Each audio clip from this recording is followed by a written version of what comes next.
আমরা যে হাসিনার বিরুদ্ধে এত ওয়াজ করতেছি, আবার কি হাসিনা চট করে ঢুকেই নাকি? মাথা খেলতেছে না, এরা কি করবি? আজ পর্যন্ত হাসিনার প্রেসিডেন্ট থুয়ে দিছে, ধরে কোন কথা ঠিক না? বাবা সুপ্পু এখনো ক্ষমতায় বসে আছে। আয় রে, মাথা ঘরে, আল্লাহ কি যে হবি রে। তবে আমি বলতেছি, বিএনপি আর জামাত ফেতনা না করে যদি এক হয়ে সামনে নির্বাচন করে, 15-20 বছরে আওয়ামী লীগের নাম নেওয়ার মতো মানুষ বাংলাদেশে থাকবে না। ধরে কোন কথা ঠিক না? নাম নেওয়ার মতো মানুষ খুঁজে পাওয়া যাবে না। কিন্তু এই দুটার মধ্যে এই বিচ্ছিন্ন করতেছে একদল ষড়যন্ত্রীকারী। ধরে কোন কথা ঠিক কিনা ভাই? মাঝে মধ্যে চিন্তা করে, আবার কি ঠান্ডাবাজি করি নাকি, মাঝে মধ্যে চিন্তা হয়। কি ভাবতেছেন? বলা যায় না। 200-র উপর খুনের কেস করা হয়েছে, খালি ঢুকে দেখো, খালি কা কা করে আর খেলা হই কে রে কাউয়া, তোর মাজা ভাঙ্গা, তুই খেলবো কেমনে রে? তোর এখন কথা ঠিক কি না? খাই রে কাউয়া রে। হ্যাঁ, কাওয়া কইল পালাবো না, দরকার হলে ঠাকুর গাঁয়ের ফখরুলের বাড়ি যাব। জনগণ মনে করতেছে কাওয়াবান ফখরুল সাহেবের বাড়িতে আছে। কাউয়া ময়না পাখি 50 বছর কোরআনের তাফসীর করেছে। ধরে বলেন কথা ঠিক কিনা? ময়নারে তোমরা খাঁচাই বন্দি করে থুয়া, কাউয়ারে তোমরা ছাড়া দিছে। কাউয়া, আমি যে বলবো কারে ছাইড়া দিছে আপনার জোরে বলবেন কাউয়া, বলতে পারবেন না ভাই? ময়না পাখিরে বন্দি রাইকে কারে ছাইড়া দিছে? আরো জোরে, জোরসে বলেন। জোর হলো না, আরো জোরে। কাউয়া, এবার বুঝছি কাউয়ার খবর কি। এ ওয়াজ খালি এই আপনাকে এলাকার থাকতেছে রে, ওয়াজ গোটা বিশ্ব রিলে হচ্ছে। তোর এখন ঠিক না? কাউয়া যেটি বলে থাক, কাউয়া যেটি থাক, শুনবার ভাবি কে রে? ওরে বাবা রে।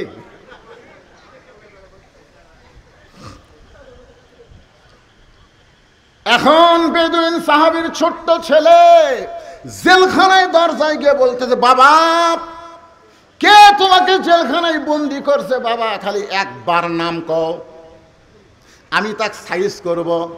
সুবহানাল্লাহ। ওমর ফারুক একটু দূরে দাঁড়ায় খালি মুচকি মুচকি হাসে, কারণ প্রকৃত সন্তান যারা বাবাকে বন্দি রাখলে খেপে যাবে তারা। প্রকৃত সন্তান যারা বইয়ের কথা শুনে বাপ মার উপরে রাগ করবে না তারা। ধরে কোন কথা ঠিক কিনা? কতগুলা বউ স্বামীর কানে কানে কয়, তোমার বাবা ভালো না, তোমার মা ভালো না। তখন ওই বইয়ের কথা শুনে কয়, ঠিক আছে বুড়া বুড়ি কি করি? আর আসল সন্তান যারা হবে, বউ বলার সাথে সাথে ওর চাপা বরাবর একটা চড় মারা সুন্নত। জোরে কোন কথা ঠিক কিনা? শালি রে শালি, তুই মরে গেলে সকালে বিকালে বিয়ে করো রে। তুই কার বিরুদ্ধে কথা বলিস? আমার বাপের বিরুদ্ধে, মায়ের বিরুদ্ধে কথা বলতেছিস? তুই মরলে বিয়ে করবো রে, তোকে ছাড়া দিলে বইয়ের অভাব নাই। আর যাদের বিরুদ্ধে বলতেছিস, এই বাপ মা যদি মারা যায় কিয়ামত পর্যন্ত কাঁদলে আর বাপ মাকে পাওয়া যাবে না। ধরে কোন কথা ঠিক কিনা? প্রকৃত সন্তান যারা হবে তারা বাপ মার বিরুদ্ধে একটা কথাও শোনার সময় দেবে না। কথা কন না, কথা কন না কেন? বাপ মাও গ্রামত থুয়া শহর তুই 6 তলা বাড়ি করে কি মশান মারতিছে, মশান মারতিছে। বাবা অসুস্থ, এখন সেই 5 ফিট থেকে বগুড়া তাইছে। পপুলারে ডাক্তারের এত ভিড় ভাই, দেখতে দেখতে রাত 9টা বাজা গেছে। এখন রাত 9টার সময় 5 ফিট কাহলো 5 ফিট কেমনে যায়? মন বলতেছে কে, তোর বেটার বাসাই তো আছে জলেশ্বরী তলা, বাসার যা। মন বলতেছে বেটার বাসার যা। রাত 9টার সময় বেটার বাসার দরজা ডাকতেছে। বেটার নাম আব্দুল্লাহ, ভালো নাম থোছে। আব্দুল্লাহ আব্দুল্লাহ কয় কে রে? সবাই আমার সাহেব করে কয়, স্যার করে কয়, আর এত রাত্রে আমার নাম ধরে ডাকে এই মরদ কে রে? আপনারা বলেন তো, বেটা যত বড়ই হুজুর হোক, বেটা যত বড়ই স্যার হোক, বাপ কোনোদিন হুজুর কবি? আমার বাপ আমার কোনোদিন হুজুর কয়নি। কে বজলু? বজলু রশিদও কয়নি। কে রে বজলু, এই তোর চেহারা এরকম শুকে যাচ্ছে কে রে? ও আজ কম করে পারিস না? মানুষজন দাওয়াত দিবার আছে, আর আমার বাপ ডাকে, এ বজলু কি খবর? আমি কই আল্লাহ রে। একদিন বাবাকে বললাম, আব্বা মানুষজন যখন আসে তখন একটু হ্যাঁ তোকে হুজুর করে কয়া লিখবি নাকি? আব্দুল্লাহ আব্দুল্লাহ বুঝবার পারছে মরদ যাচ্ছে। সুবহানাল্লাহ খান দরজা খুলি বলতেছে, বাবা রাত 9টার সময় কেন আইছেন বাবা? বলে ডাক্তারের কারণে, এত রুগীর ভিড়, দেখতে দেখতে 9টা বাজা গেল। এই 9টার সময় 5 পীর কেমনে যায়? এবার আব্দুল্লাহ বাপকে ধরে রেস্টরুমে গেছে। রেস্টরুম, আব্বা একটু বসেন, একটু আপনি বসেন বাবা। বাবারে বসায় থিয়া বইয়ের কাছে আইছে। বউ কম্বল গাওয়ার শুতে পড়ছে, শীতকাল তো। বইয়ের কানে কানে বলতেছে, কে গো? বাবা আইছে। ময়না পাখি, বাবা আইছে, ওটো গো। কি তোমার বাপ যখন আব্দুল্লাহ আব্দুল্লাহকে চিল্লাল আমি শুনিনি? স্বামী চমকে উঠছে, ওরে বাবা রে, শালা বইয়ের পাগলা। ধরে কোন কথা ঠিক না? আমি উঠবার পারবো না, পারলে তুমি খাবার দাও। বাবক যা বলতেছে, আব্বা, বাপ বলতেছে আমার পেট ভরাই আছে। তুই কি মনে করছিস আমি না খেয়ে আছি? খালি থাক পেট ধরে, সকাল হলি চলে যাবো। বাপ বুঝবার পারছে ওর বইয়ের ভক্তই, বইয়ের ভক্ত, গাঁড়িয়ার জাত। জোরে কোন কিসের জাত? গাঁড়িয়ার জাত, বইয়ের ভক্ত। বাপ বুঝবার পারছে খালি থাক পেট ধরে, যাওয়ার যদি গাড়ি থাকতো তোর বাড়ি থেমে আসতাম। বেটা কইছে, আব্বা তাহলে ওই ঘরে শোতেন। বাবা ঘুমায় গেছে। রাত 11টার সময় বইয়ের ভাই শালা, কয়টার সময়? 11টার সময় ডাকতেছে, শেফালি আপা। আব্দুল্লাহ শুতে আছে, শেফালি কম্বল ফেলে দেয়, মারছে লাভ। স্বামী তাকায় দেখে কম্বল আছে, বউ নাই। মানে বউ আসে গেট খুলে বলতেছে, কে ভাই এত রাত্রে কেন? বলে ক্যারাম বোর্ড খেলতে খেলতে ঘড়ি দেখিনি, 11টা বাজছে, সুত পার চাই। বোন বলে, খবরদার তুই না খায় শুতলে আমার চোখে ঘুম ধরবি। বস। ডাইনিং টেবিলের চেয়ারে বসায় দিয়া ভাত গরম, মাছ গরম, সব গরম করে ভাইয়ের সামনে দিয়া বলতেছে, খা ভাই, খা ভাই, তুই না খাইলে আমার কলজার শান্তি নেই। আব্দুল্লাহ কয়, 9টার সময় আর বাপ আছে, তোকে চেতন করা যায়নি। আর 11টার সময় ভাইয়ের সামনে খা ভাই, খা ভাই। বার হয়ে দেখে 5 তরকারি গরম ভাত, শালার মাথার বইয়ের হাত। কয় তরকারি? 5 তরকারি গরম ভাত, শালার মাথার বইয়ের হাত। আব্দুল্লাহ আস্তে আস্তে বাবা যেই ঘরে ঘুমাই, ওই ঘরের জানলার কাছে গিয়া 0 বাল্বে বাবার শুকনা মুখ দেখতে পায়। বাবা মুখটা শুকনা করে ঘুম পাড়তেছে। আব্দুল্লাহর চোখ দিয়ে দর দর করে পানি পড়তেছে। যে বাবা না খাইয়া গ্রামের জমি বিক্রি কইরা আমাকে লেখাপড়া করে সাহেব বানাইছে, আজকে সেই বাবা না খাইয়া ঘুম পাড়তেছে। আর আমার বইয়ের ভাই শালার সামনে 5 তরকারি গরম ভাত। আমার কি করার কিছুই নাই? আমার কি করার কিছুই নাই? আল্লাহর কোরআন সামনে দাঁড়ায় বলতেছে, তুই যদি বেটা হোস, প্রকৃত সন্তান হোস, বাপের মুখের দিকে তাকালে একটা কবুল হজের সওয়াব। ধরে কারণ সুবহানাল্লাহ। আল্লাহ কোরআনে বললেন, ওয়াকাযা রাব্বুকা আল্লা তা'বুদু ইল্লা ইয়াহু ওয়া বিল ওয়ালিদাইনি ইহসানা। বিবেক জাগ্রত হয়ে বলতেছে, আব্দুল্লাহ ওয়া আমিলুস সালিহা, একটা নেক আমল কর। আব্দুল্লাহ বলতেছে, কি নেক আমল কর্ম? বিবেক বলতেছে, তোর বাড়িতে কি কিছুই নাই? আব্দুল্লাহ চোখ বন্ধ করে দেখে উটি বলা একটা বেলান আছে, উটি বলা একটা বেলান। বিবেক বলতেছে, তোর বউ তো তোর শালা খিলাচ্ছে, তুই আস্তে আস্তে বিলে যেমন ইন্দুর ধরে, এভাবে চুপি চুপি বইয়ের পিছনে গিয়া এমন জায়গায় একটা বাড়ি মারবো, যেটি বাড়ি মারলে পুলিশকে দেখাবার পারবি না, কোনো নেতাকেও দেখাবার পারবি না। একের মেডেল পয়েন্ট একটা বাড়ি মার। যেটি উঁচা হয়ে আছে ওই জায়গা বিসমিল্লাহ করে এক বাড়ি মারলে এক হজ, দুই বাড়ি মারলে দুই হজ। ওই বেলান নিয়ে যায় বিসমিল্লাহ করে বইয়ের পাশায় মারছে বাড়ি, এত জোরে বাড়ি মারছে শালাও দৌড় বউ দৌড়। শালা চিল্লা বলে দুলা ভাই আমার বোনকে মারলেন কেন? আব্দুল্লাহ বলতেছে তোর বোন আমার কে হয়? তুই যে বলতেছিস আমার বোনকে মারলেন কেন, তোর বোন আমার কে হয়? তোর বোন আমার বউ হয়। তোর বোনকে এত ভালোবাসি আমার বাপ, আমি শহরে তোর বোনের জন্য একটা বাসা বানাইছি। কি জন্যে মারলাম? আয়। শালা বলতেছে আমারেও মারবেন নাকি? বলে তোরে মারবো না, তোরে একটু দেখাবার চাই। এবার শালার হাত ধরে বাবা যেই ঘরে ঘুম পাড়তেছে ওই ঘরের জানলার কাছে নিয়ে যা, বলে দেখো তো ভিতরে কে ঘুম পাড়তেছে। বলে আপনার বাবা কখন আইছে? বলে 9টার সময় আইছে। তোর বোনকে বললাম খাবার দে, তোর বোন বলল আমি খাবার দিবার পারবো না, আপনি পারলে খাবার দেন। তোর বোন খাবার না দেওয়ার কারণে আমার বাবা না খাইয়া 9টার সময় ঘুমাইছে, আর 11টার সময় তোর সামনে 5 তরকারি গরম ভাত। বললে শালা বল আমার আমল কি? শালা বলতেছে দুলা ভাই আর একটা মারেন। আর একটা মারেনি, মানুষের জাত না। এই বাপের আত্মীয় পছন্দ করে, শ্বশুরের আত্মীয় দুই চোখে দেখবার পারে না। এমন বউ বাংলার ঘরে ঘরে, জোরে বলেন কথা ঠিক কি না? আমার মায়েরা যারা পর্দার অন্তর আছেন, আপনি আপনার স্বামীর আত্মীয়কে ভালোবাসেন, দেখবেন আপনার স্বামী আপনার মা বাবার জন্য পাগল হয়ে যাবে। আপনি নিজের মাকে ভালোবাসেন কিন্তু শাশুড়িকে আপনি পছন্দ করেন না। আপনি নিজের বাবাকে পছন্দ করেন কিন্তু শ্বশুরকে পছন্দ করেন না। এজন্য সমাজের মধ্যে ফেতনা চলতেছে, জোরে বলেন কথা ঠিক কি না? ওমর ফারুক মুস্কি মুস্কি হাসতেছে। মনে আছে ছেলেটা বলতেছে বাবা কে আপনাকে জেলখানায় বন্দি করলো? খালি একবার নাম কন, আমি তাকে সাইজ করবো। সুবহানাল্লাহ খান। সঙ্গে সঙ্গে বেদুইন সাহাবী সন্তানকে মুখে আঙ্গুল দিয়ে বলতেছে চুপ চুপ। এই কি বলিস পাগলা, খালি নাম কর। কাছে ডেকে শুন। ছেলে যখন কাছে গেছে ফিসফিস করে বলতেছে এই পাগলা আমাকে কে কারাগারে বন্দি করছে, তুই তার নাম শুনবু? বলে হ্যাঁ আব্বা খালি নাম কন তো। বলে তার নাম হলো হযরত উমর। যেই বলছে হযরত উমর, বেদুইন সাহাবীর সন্তান জেলখানার দরজায় বসে কান্দের, বলে বাবা উমর ফারুক যদি আপনাকে কারাগারে বন্দি করে তাহলে আপনি অন্যায় করেছেন। সুবহানাল্লাহ বলেন। কিছুক্ষণ আগে কি বলছে? খালি নাম কন।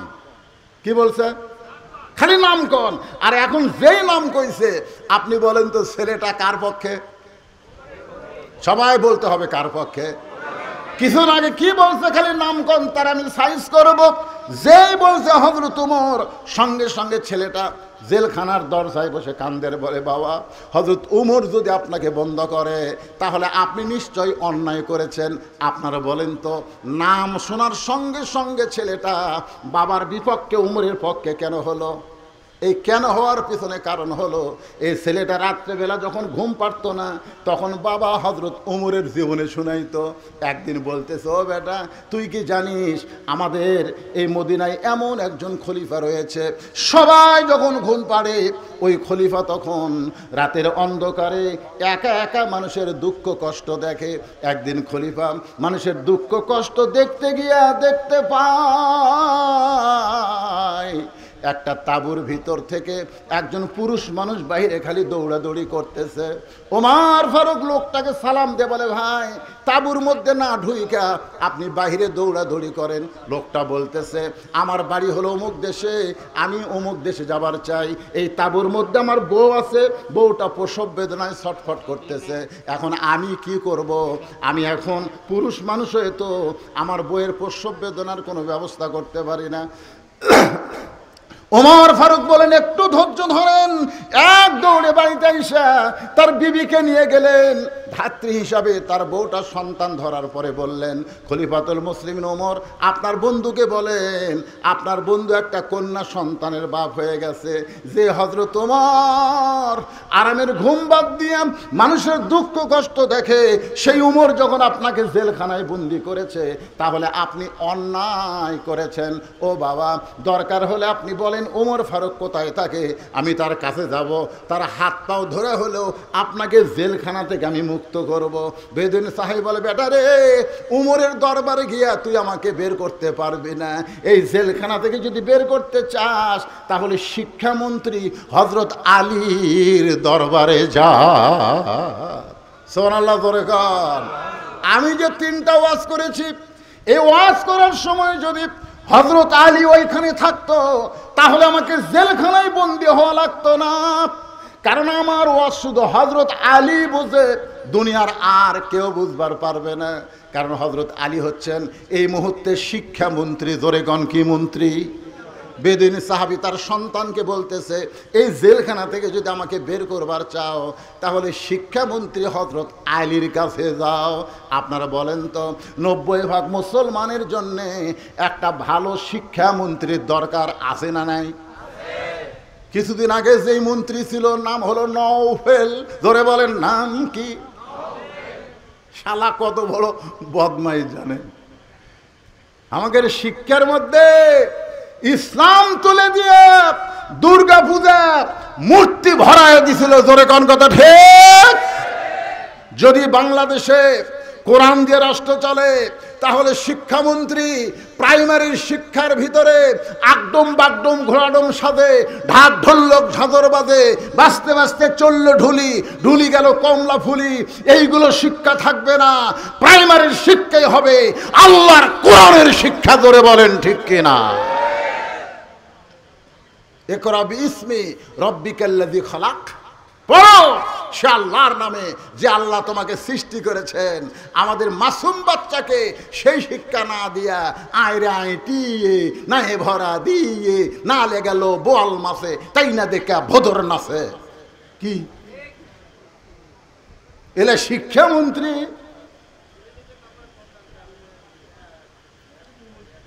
কথা বলেন, এটা কি হিন্দুর দেশ না মুসলমানের দেশ?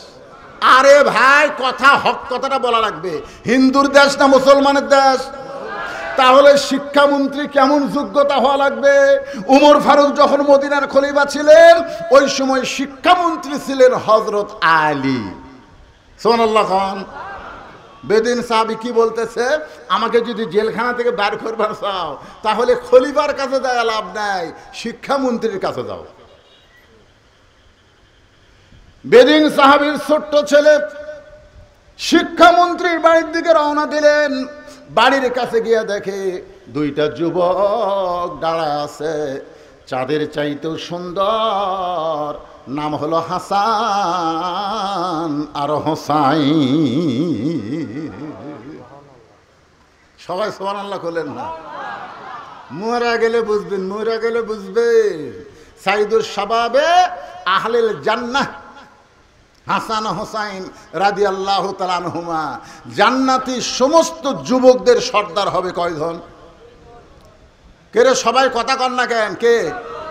নেইমার আর মেসি? হ্যাঁ, নেইমার আর মেসি? তোমরা তো খালি মেসি আর নেইমার নিয়ে পাগলা হয়ে গেছো। হাসান হোসাইন চেনো? চেনো হাসান হোসাইন? ইসলামের জন্য যাকে টুকরা টুকরা করা হয়েছে তার নাম হলো হোসাইন। জোরে বলেন কথা ঠিক? ছোট্ট ছেলে, বেদুইন সাহাবীর ছোট্ট ছেলে শিক্ষামন্ত্রীর বাড়ির দরজা যায় দেখে র্যাব নাই, পুলিশ নাই, 2টা যুবক দাঁড়ায় আছে, নাম হলো হাসান হোসাইন, চাঁদের চাইতেও সুন্দর। সুবহানাল্লাহ খান। হাসান মানে কি, হোসাইন মানে কি বোঝা লাগবে তো ভাইজান। জান্নাতুল বাকি মদিনার পাশে যে গোরস্থান, এই গোরস্থান যখন জিয়ারত করলাম একজন আমাকে বলল, হুজুর ওই যে কবর দেখতেছেন এই কবরটা হলো হযরত হাসান রাদিয়াল্লাহর কবর।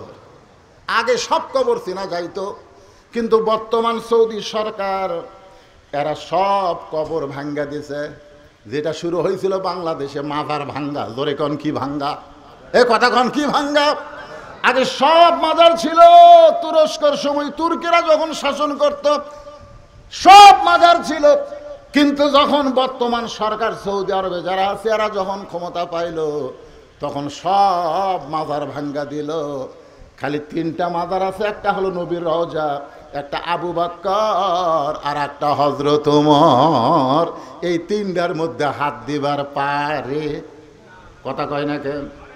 তারপরেও কিছুদিন আগে, এটা হবে 21 সালে সৌদি একজন আলেম বাদশার কাছে গিয়ে বলতেছে, বাদশাহ, আমরা তদন্ত করে দেখেছি মানুষ কাবা ঘরের কাছে তেমন কান্দে না, কিন্তু নবীর রওজার পাশে আসলেই কান্দে। গভীর রাত্রে রওজা থেকে নবীকে বের করে ওই জান্নাতুল বাকির কোনো এক জায়গায় দাফন করা হোক। এ জায়গায় নবীকে রাখা যাবে না, কারণ মানুষ কাবা বাদ দিয়ে নবীর কাছে কান্দে। বাদশাহ এই কথা শুনে চিন্তায় পড়ে গেল, কি করবে? রওজা থেকে নবীকে বের করে কি জান্নাতুল বাকির মধ্যে রাখবে নাকি? বাজান গো, একটু মনোযোগ দেন। নবীর কাছে মানুষ কান্দে, কাবার কাছে কান্দে না, কারণ কাবা এমন একটা ঘর, যে ঘরের কাছে আল্লাহওয়ালা না থাকলে কাফেররা মূর্তি ঢুকায়। আর নবীর রওজা এমন একটা রওজা যেটা আরশে আজিমের চাইতেও দাম বেশি। আপনারা বলেন তো, যারা প্রকৃত মুসলমান, মদিনার রওজায় কি আমাদের নবী মরে আছে? এ ধরে কোন মরে আছে? আমাদের নবী কিন্তু মৃত্যু না। আমরা সালাম দেওয়ার সঙ্গে সঙ্গে রওজা থেকে সালামের উত্তর আসে, কিন্তু আমাদের কান খারাপ দেখে আমরা শুনবার পাই না। একটা গজল আমার সঙ্গে সবাই বলেন, ইসলামের আলো জ্বালায়া দিয়া নবী ঘুমায়া। কেউ কি সাহস করে বলতে পারবেন ময়রা আছেন সোনার? না, আপনারা কেউ বলতে পারবেন যে ময়রা আছে? কেউ বলতে পারবেন? এই শালা হেজাতি, বাংলাদেশে কিছু হেজাতি বার আছে, হেজাতি বোঝেন না? হেজাতি, এই শালা হেজাতিরা কয় নবীও মরে গেছে। নবীও যদি মরে যায়, তাহলে আমরা যে দরুশে পড়বো, ফেরেশতারা লিয়ে যায়, কাক দিবি রে? কঠিন বিপদে আছি ভাই। এই বাংলাদেশে কিছু হেজাতি আছে না নাই? দরকার আছে না? হ্যাঁ, এই ফেসবুকে এই হেজাতির কিছু মশলা। আমাকে কিছু যুবকেরা দেখে কয়, হুজুর তারাবির নামাজ কয় রাকাত হুজুর? তো চা পাত গুড়েন দেওয়া দরকার। তোর দাদা কয় রাকাত পড়ছে? কয় 20 রাকাত। তোর বাপ কয় রাকাত পড়ছে? 20 রাকাত। তো তোর আবার কোন জাকাত বাঁচা? হুজুর নামাজের পরে হাত তোলা যাবি কি যাবি না? তোর মন না চালে তুলিস না, এ ফতুয়াবাজি করিস কেন রে? এরকম কিছু লোক আছে না নাই? সৌদি আরবে কাম করবে গেছে, 4 বছর কাম করে আসা 2 ঠ্যাং ফাঁক করে খাড়া হয়ে হাত এটি বান্ধিছে। কে রে এটা কি করছে? হুজুর সৌদি আরবে। তুই সৌদি আরবে কি লেখাপড়া করবার গেছিল? তুই সৌদি আরবের কোন ভার্সিটি পড়ছু? কয় না হুজুর আমি ক্লিনার। তুই ক্লিনার হয়ে আসা হাত এটি বাঁধলু, তার মানে আমরা মুক্তি হয়ে হাত সব এটি বান্ধিচ্ছি, আর তুই রাস্তা সাফ করে আসে হাত এটি বান্ধিস, ঠ্যাং ফাঁক করে টানাস। তোর কি অন্ডকোষ বড় হচ্ছে কেরে?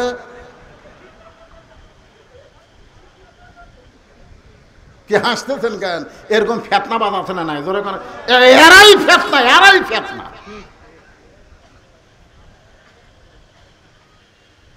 বাজান একটু মনোযোগ দিয়ে শোনেন। শিক্ষামন্ত্রীর বাড়ির দরজায় গিয়া হাসান আর হুসাইন ছেলেটার সালাম দিয়ে বলতেছে, শিক্ষামন্ত্রীর সঙ্গে আমি দেখা করবার চাই। হাসান হুসাইন বলে, কে রে পুচকে? শিক্ষামন্ত্রীর কি দরকার? এই কথা হাসান হুসাইন যেই বলতেছে, এমন সময় হযরত আলী ঘর থেকে বাইরে চলে আইছে। লিল্লাহ তাকবীর। কোনো প্রোটোকল লাগে নাই, কোনো পিএস লাগে নাই। সরাসরি শিক্ষামন্ত্রী ঘর থেকে বের হয়ে এসে ছোট্ট বাচ্চাকে বলতেছে, বাবু শিক্ষামন্ত্রী তোমার কি দরকার? বলে, আমার বাবাকে হযরত ওমর জেলখানায় বন্দি করেছে। আলী বলতেছে, উমর ফারুক যখন জেলখানায় বন্দি করেছে তখন আমার দিয়া কোনো কাম হবে না। ছোট্ট বাচ্চা বলতেছে, আমি যে 3টা ওয়াজ করেছি, যে ওয়াজ করার কারণে হযরত ওমর আমাকে জেলখানায় বন্দি করেছে, ওই মাহফিলে যদি আলী থাকতো তাহলে আমাকে জেলখানায় আসা লাগতো না। তার মানে বোঝা গেল এই ওয়াজের মধ্যে কিছু গুরুভেদি আছে। জোরে কোন কথা ঠিক কিনা? আপনি ছিলেন না বলে আমার বাবাকে জেলখানায় বন্দি করেছে, মেহেরবানি করে আপনি একটু কি যাবেন? আপনি কি একটু যাবেন? একটা ছোট্ট বাচ্চার সঙ্গে হযরত আলী জেলখানার দিকে রওনা দিলেন। জেলখানার দরজায় এসে বেদিন সাহাবীকে দেখলেন, কি এমন ওয়াজ করেছো যে ওয়াজ করার কারণে তোমাকে জেলখানায় বন্দি করে রাখছে? বেদিন সাহাবী বললেন, ইন্নী উহিব্বুল ফিতনা ইকরাহুল হক ওয়া আশহাদু মা লাম আরা। সঙ্গে সঙ্গে হযরত আলী বললেন, আল্লাহু আকবার, আল্লাহু আকবার। তুমি যে তিনটা ওয়াজ করছো এর চাইতে হক ওয়াজ এই পৃথিবীতে একটাও নাই। জোরে কোন সুবহানাল্লাহ। হযরত আলী বলতেছে আল্লাহু আকবার, এর চাইতে হক ওয়াজ পৃথিবীতে একটাও নাই। আর হযরত ওমর অসংখ্য সাহাবীর মাধ্যমে তাকে জেলখানায় বন্দি করলো। আপনারা বলেন তো এর মধ্যে কারণ আছে না নাই? কি কারণে উমর ফারুক জেলখানায় বন্দি করলো, আর কোন কারণে হযরত আলী আল্লাহু আকবার তাকবীর দিয়ে বলতেছে এর চাইতে হক ওয়াজ আর পৃথিবীতে একটাও নাই? এটাকে আপনারা শুনবেন? আমি আল্লাহর কোরআন থেকে আপনাদের শোনাবো। কারা কারা শুনবেন দুই হাত একটু আল্লাহকে দেখান ভাইজান। লিল্লাহি তাকবীর। হাত নামান। আপনারা কিন্তু হাত তুলে শুনবার চাচ্ছেন, এখন না শুনে ওদের কেউ ধরে মুরব্বী নাকি?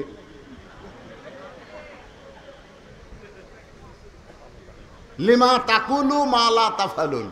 আপনারা বলেন তো এই আয়াতের অর্থ কি? এই আয়াতের অর্থ হলো কথার সাথে কামের মিল নাই। আপনারা হাত তুলে ওয়াদা দিলেন আপনারা সবাই শুনবেন, এখন না শুনে যদি কেউ ওঠেন উনি টাটকা মুনাফিক। এ জোরে কোন কি মুনাফিক?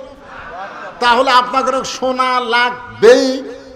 এখন আপনারা কোন আপনার বলা লাগবে কি? আমাকে বলা লাগবে না? তাহলে আমি বলবই এ ওয়াদা করলাম। এখন আপনারা বলেন আমরা শুনবই এ ওয়াদা করলাম। আর কথা কয় না, শুনবেন না? মাশাআল্লাহ। আজকে তো আর আমার এই ওয়াজের পরে তো আর কোনো ওয়াজ নাই যে টানাটানি করে দৌড় মারা লাগবে। ভাইজান পিছনে অনেক আল্লাহর বান্দারা দাঁড়ায় আছে। আমি যখন ওয়াজে উঠছি তখন বাজে ঘড়িতে 10টা। জোরে কোন কয়টা? এখন বাজতেছে 11:30। আমি একটানা 1.5 ঘন্টা ওয়াজ করে 5টা মিনিট এতিমখানার জন্যে আপনাদের কাছে কোরআন শরীফ আদায় করব। কোরআন শরীফ এই মাদ্রাসায় 100টা কোরআন শরীফ আপনাকে দেওয়া লাগবে। একটা কোরআন মাত্র 500 টাকা। আপনি 500টা টাকা দিবেন, একটা কোরআন দানের সওয়াব আল্লাহ আপনার বাপ মার কবরে দিয়ে দিবে। আর বাপ মা যদি বাঁচা থাকে আল্লাহ হায়াত দারাজ করে দিবে।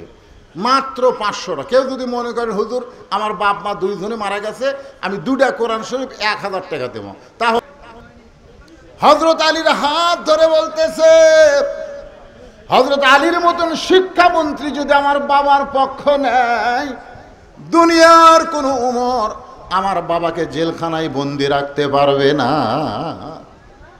সুবহানাল্লাহ বলেন না? আপনারা কি মনে করেন হযরত আলীর এলেম বেশি না কম? কেমন বেশি? আনা মাদিনাতুল ইলমে ওয়া আলিউ বাবুহা। রাসূল বলেছেন আমি হলাম এলেমের শহর, আলী হচ্ছে তার দরওয়াজা। সব ধরনের এলেম হযরত আলীকে আল্লাহ দিয়েছেন, যার কারণে শিক্ষামন্ত্রী। তোরে কোন সুবহানাল্লাহ। হ্যাঁ, খালি এক ধরনের এলেম নিয়ে তুমি শিক্ষামন্ত্রী হও, যার কারণে জেনারেল শিক্ষার দাম হয়। আর হাফিজি মাদ্রাসায় এতিমখানা ভিক্ষা করে চালান লাগে। জোরে কোন কথা ঠিক কিনা?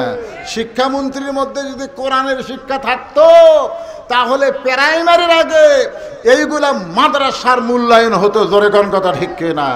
প্রাইমারি শিক্ষা করা হলো নফল, আর কোরআন শিক্ষা করা হলো ফরজ। ভাগ্য খারাপ, আমরা যদি আল্লাহর কোরআনের সমাজ পাই তখন বুঝবো শিক্ষামন্ত্রী কারে কয়। কথা ঠিক কিনা বলেন? খায়রুকুম মান তাআল্লামাল কোরআন ওয়া আল্লামাহ, ওই ব্যক্তির চাইতে সম্মানী দামি আর কেউ নাই যে আল্লাহর কোরআন শিখেছে, অপরকে কোরআনের শিক্ষা দেয়। এখন ছোট বাচ্চা হযরত আলীর হাত ধরেছে। হযরত আলী ওমর ফারুকের দরবারে, ওমর ফারুক মেম্বরে বসেছিলেন। মেম্বর থেকে দাঁড়িয়ে বললেন, ওগো আল্লাহর শিক্ষামন্ত্রী, সুবহানাল্লাহ বলেন। কার শিক্ষামন্ত্রী? ওগো আল্লাহর শিক্ষামন্ত্রী, আপনি কেন আমার কাছে আইছেন? আমি ওমরকে ডাকলে আমি আপনার কাছে যাইতাম। সুবহানাল্লাহ। কারণ আল্লাহ নবীর পরে হযরত আলীকে প্রত্যেকটা সাহাবী ওস্তাদের মতন সম্মান করতেন। আপনারা বলেন তো, ইসলামে ওস্তাদের সম্মান কম না বেশি? এইবারই খালি প্রথম দেখলাম জামিল মাদ্রাসায় ছাত্ররা হুজুরের বিরুদ্ধে আন্দোলন করলো। জোরে কোন কথা ঠিক কিনা? আমি কিন্তু ছোটবেলায় জামিলের ছাত্র ছিলাম। কওমি মাদ্রাসা, হাফিজি মাদ্রাসার ছাত্ররা হুজুরের বিরুদ্ধে আন্দোলন করতে পারে, এইবারই প্রথম দেখলাম। মানে আমাদেরকে এমন শাসন এবং শিক্ষা দেওয়া হয়েছে যে আমরা সম্মানের ক্ষেত্রে হুজুরের চেহারার দিকে তাকায় কথা বলতে পারিনি, সবসময় কথা বলেছি নিচের দিকে তাকায়া। কারণ ইসলামে ওস্তাদের সম্মান আছে। জোরে কোন কথা ঠিক? কথা কন না কেন? কথা কন। এটা আইজুল হক কলেজের শিক্ষক না, ছাত্র না। মাঝে মধ্যে ছাত্র শিক্ষককে ধাবার দেয়। জোরে কোন কথা ঠিক কিনা ভাইজান? ইসলামে ওস্তাদের সম্মান, যার কারণে হযরত ওমর বলতেছেন, আপনি কেন কষ্ট করে আমার কাছে আইছেন? আমি আপনার কাছে যাইতাম। এটা হযরত ওমর বলার সঙ্গে সঙ্গে ওই ছোট্ট ছেলেটা এক দৌড়ে গিয়া ওমর ফারুকের কপালে চুমা খাইছে। কোন ছেলে? কোন ছেলে? ওই বেদুইন সাহাবী যাকে কারাগারে বন্দি করছে, তার ছেলে উমর ফারুকের কপালে চুমা খায় বলতেছেন, আপনার মতন মহামানব আমি দুনিয়াতে দেখি নাই। রাতের অন্ধকারে যখন কান্না করেছিলাম তখন আপনিই তো আমাকে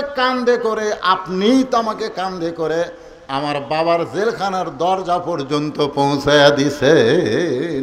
সুবহানাল্লাহ খান। আচ্ছা, ছোট্ট ছেলেকে কান্দে করে জেলখানার দরজায় কে পৌঁছায় দিছে? ছেলেটা এখন কি করবে? একবার হযরত আলীর দিকে তাকাই, আরেকবার উমর ফারুকের দিকে তাকাই। এমন সময় হযরত আলী বলতেছে, আমির আল মুমিনিন, এই সন্তানের বাপকে আপনি জেলখানায় বন্দি করেছেন।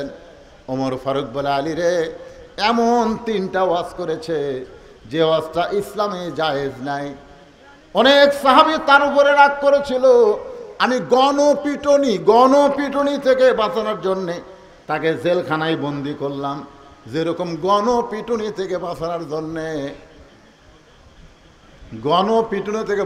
জন্যে সেনাবাহিনীর প্রধান উনি 600 কয়েকজনকে বন্দিকে রাখছিলেন। জোরে কোন ঠিক কিনা?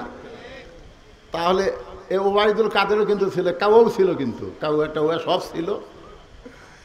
বুঝলাম না, হাসান মাহমুদ ধরা পড়লো।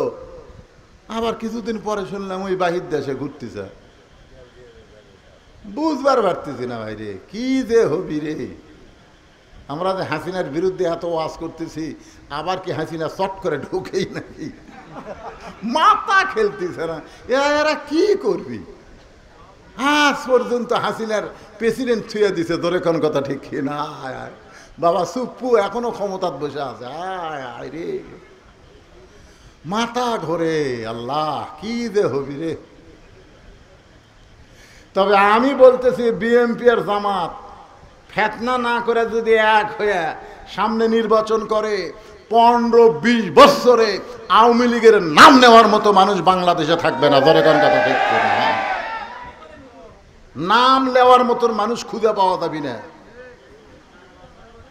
কিন্তু এই দুটার মধ্যে এই বিচ্ছিন্ন করতেছে একদল ষড়যন্ত্রকারী। ধরে কোন কথা ঠিক কিনা ভাই? মাঝে মধ্যে চিন্তা করে, আবার কি ঠান্ডাবাজি করি নাকি, মাঝে মধ্যে চিন্তা হয়। কি ভাবতেছেন? বলা যায় না। 200-র উপর খুনের কেস করা হয়েছে, খালি ঢুকে দেখো। তবে ভাই আমাদেরকে বিচ্ছিন্ন হলে চলবে না, আমাদেরকে এক হওয়া লাগবে। জোরে বলেন ঠিক কিনা? আল্লাহর বান্দার একটু মনোযোগ দেন। জনগণের গণপিটুনি থেকে বাঁচানোর জন্যে এই সন্তানের বাপকে আমি জেলখানায় বন্দি করে রাখছি। এমন 3টা খারাপ ওয়াজ করছে। আলী বলতেছে কি 3টা ওয়াজ করেছে?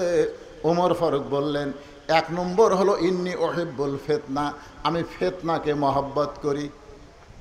হযরত আলী বলতেছেন লোকটা তো ঠিকই বলেছেন, আল্লাহ কোরআনে বলেছে ইন্নামা আমওয়ালুকুম ওয়া আওলাদুকুম ফিতনা, নিশ্চয়ই সম্পদ আর সন্তান হলো বিপদের কারণ। এরপরেও দুনিয়ার তামাম মানুষ সম্পদ আর সন্তানকে মহব্বত করে। কথাটা তো বেদিন সাহাবীর না, কথাটা কার? আরো জোরে বলেন। কি কি বলছে আল্লাহ?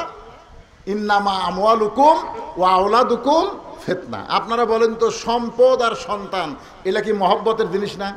কথা কন, সন্তানকে আপনি মহব্বত করেন না? কিন্তু আল্লাহ বলেছেন ফিতনা। বেদিন সাহাবী তার সন্তানকে মহব্বত করে, এই কারণেই বলেছে আমি ফিতনাকে মহব্বত করি। সে তো নিজের কথা বলে নাই, সে তো আল্লাহর কোরআনের কথাই বলেছে। ওমর ফারুক বলে আলী ভাই আমি তো বুঝবার পারি নাই। লোকটা 2 নম্বর ওয়াজ করেছে ইকরাহুল হক, আমি হককে পছন্দ করি না। আলী বলতেছে লোকটা তো ঠিকই বলেছেন, জাত সাকারাতুল মাউত হক, প্রত্যেকটা মানুষের জীবনে মৃত্যু হক, এরপরে মৃত্যুরে কেউ পছন্দ করে না। আপনারা বলেন তো মৃত্যু কি আমাদের জীবনে সত্য না মিথ্যা? আল্লাহ কোরআনে বলেছেন জাত সাকারাতুল মাউত হাক্কুন, মৃত্যুটা আমাদের জীবনের হক, তারপরে আমরা কেউ মৃত্যুরে পছন্দ করি? কথা কন না কেন? ভাই আপনারা মৃত্যুরে পছন্দ করেন?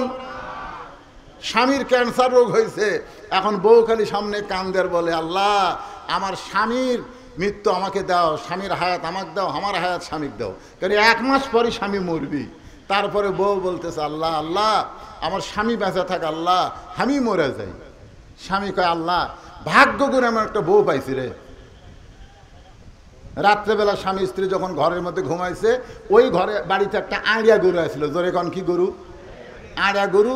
দড়ি ছেঁড়া হয়ে বাড়ির দ্বার হয়েছে, গেট বন্ধ।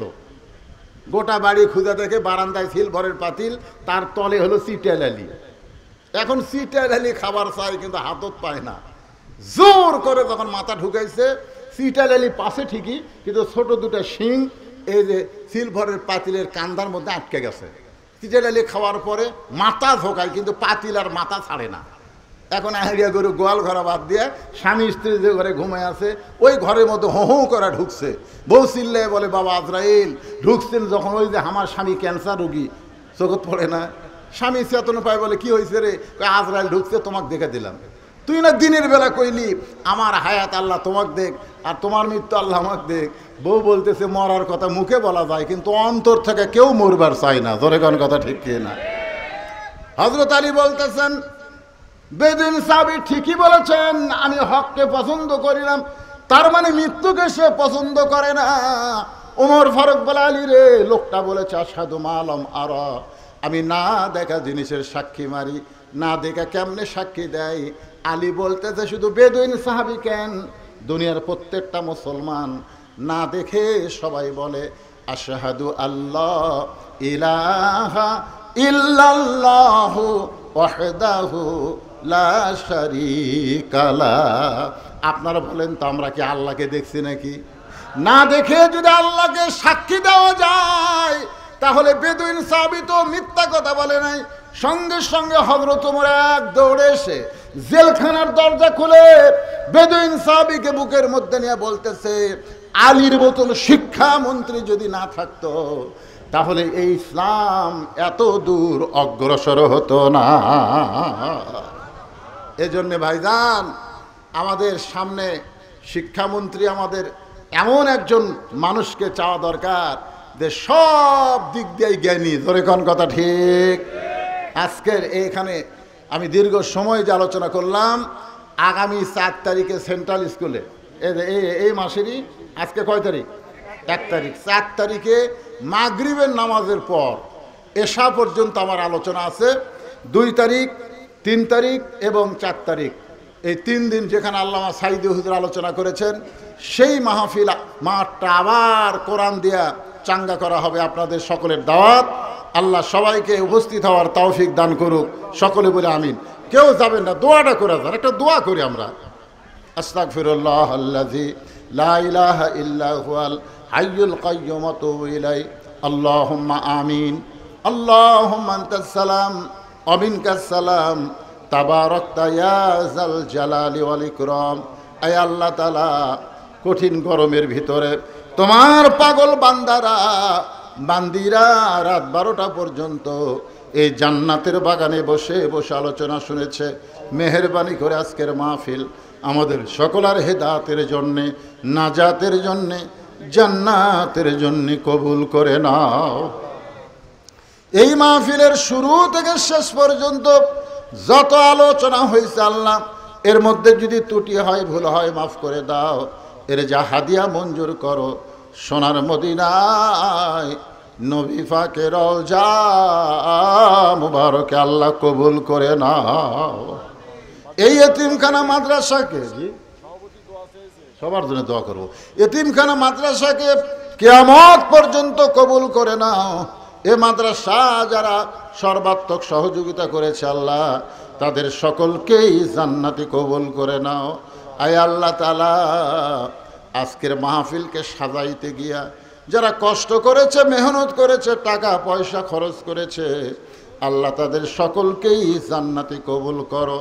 আজকের মাহফিলের প্রধান অতিথি আল্লাহ, বিশেষ অতিথিবৃন্দ, সভাপতি, সহসভাপতি, আল্লাহ বাদল সাহেব অসুস্থ, যারাই অসুস্থ, আমি নিজেও অসুস্থ, আল্লাহ সবাইকে সুস্থতার নিয়ামত দান করে দাও।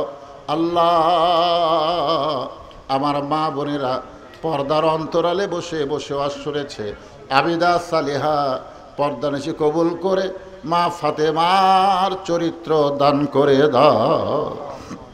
আল্লাহ, এই বগুড়াবাসীকে আল্লাহ তুমি কবুল করে নাও। আল্লাহ, আল্লাহ, আমি গুনাহগার বলে দোয়া ফিরাই দিও না। আল্লাহ, যে যা নিয়ত করে হাত তুলেছে আল্লাহ সকলের নেক নিয়ত নেকাশা কবুল করো। আল্লাহ, 4 জন মাদ্রাসার হাফেজ সাহেবের মাথায় পাগড়ি পরানো হয়েছে আল্লাহ, তাদেরকে হক্কানে হাফেজ আলেম হিসাবে কবুল করে নাও। এই মাদ্রাসাকে কবুল করো। মাদ্রাসার মহতামিম, মাদ্রাসার ওস্তাদ, মাদ্রাসার তালবেলেম, মাদ্রাসা কমিটির সভাপতি, সহসভাপতি, সেক্রেটারি, কেশিয়ার, মাদ্রাসার সদস্য, দাতা সদস্য, আল্লাহ সকলকেই তুমি কবুল করে নাও। আল্লাহ, সুবহান রাব্বিকা রাব্বিল ইজ্জাতি আম্মা ইয়াসিফুন ওয়া সালামুন আলাল মুরসালিন আলহামদুলিল্লাহি রাব্বিল আলামিন। ওয়াজাল আখিরা কালিমাতুনা ইনদাল মাউত। সকলে পড়েন লা ইলাহা ইল্লাল্লাহু মুহাম্মাদুর রাসূলুল্লাহ সাল্লাল্লাহু আলাইহি সাল্লাম। আসসালামু আলাইকুম ওয়া রাহমাতুল্লাহি ওয়া বারাকাতুহু।